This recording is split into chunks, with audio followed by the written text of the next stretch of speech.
आप सबके मन में एक सवाल आता होगा कि इंसान ज्यादा खूबसूरत है या चांद। आज की वीडियो में इसी पे बात करने वाले हैं।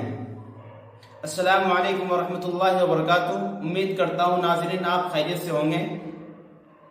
हारून रशीद और जुबैदा चहलकदमी कर रहे थे कि हारून रशीद की नज़र चांद पे पड़ी और हारून रशीद ने चांद को देखकर मुस्कुराया और कहने लगे अपनी अहलिया से कि चांद किस कदर हसीन और खूबसूरत है।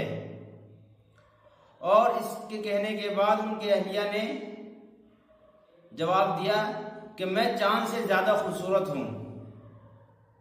और इस बात पे उन दोनों मियाँ बीवी की आपस में बहस होने लगी और बहस में हारून रशीद को गुस्सा आया और गुस्से में हारून रशीद की ज़बान से ये अल्फाज निकल गए कि अगर तूने 30 दिन के अंदर ये साबित ना कर पाई कि चांद से ज्यादा खूबसूरत तू है तो तेरे पे तलाक है, 3 तलाक। कहने के बाद कुछ दिनों के बाद हारून रशीद को पछतावा होने लगा, मेरे से जो अल्फाज निकले थे ये गलत थे। अब इसको दुरुस्त किस तरह किया जाए।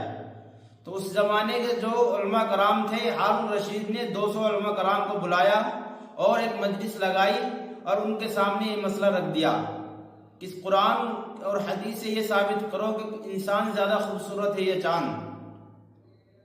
सब आलिम उलमा कराम जो थे इस बात पे इत्तेफाक करते थे कि चांद ज्यादा खूबसूरत है, कि चांद पूरी दुनिया में रोशनी देता है रात में और पूरी दुनिया में चमकता है।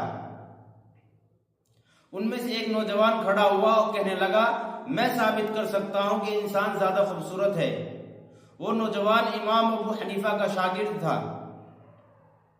वो खड़ा हुआ कहने लगा मैं एक सूरत तिलावत करता हूं, सूरत 3, वत्तीन वज़्ज़ैतून वतूर सीनीन वहाज़ल बलदिल अमीन लक़द ख़लक़नल इंसान फ़ी अहसनि तक़वीम।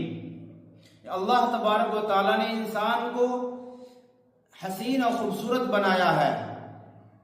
अल्लाह तबारक व तआला अगर यहाँ इरशाद फरमाते हैं लक़द ख़लक़नल क़मर फ़ी अहसनि तक़वीम कि चांद ज्यादा खूबसूरत है, लेकिन नहीं, अल्लाह तबारक व तआला ने इंसान को लक़द ख़लक़नल इंसान फ़ी अहसनि तक़वीम फरमाया कि इंसान सबसे ज्यादा खूबसूरत और हसीन है। और जितने भी उलमा कराम से सबने इत्तेफाक करा इस बात पे कि हाँ ये नौजवान सही फरमा रहा है और इस तरह उनका मसला हल किया गया। इसलिए अल्लाह तबारक व तआला ने इंसानों को बहुत ज्यादा खूबसूरत और हसीन बनाया है।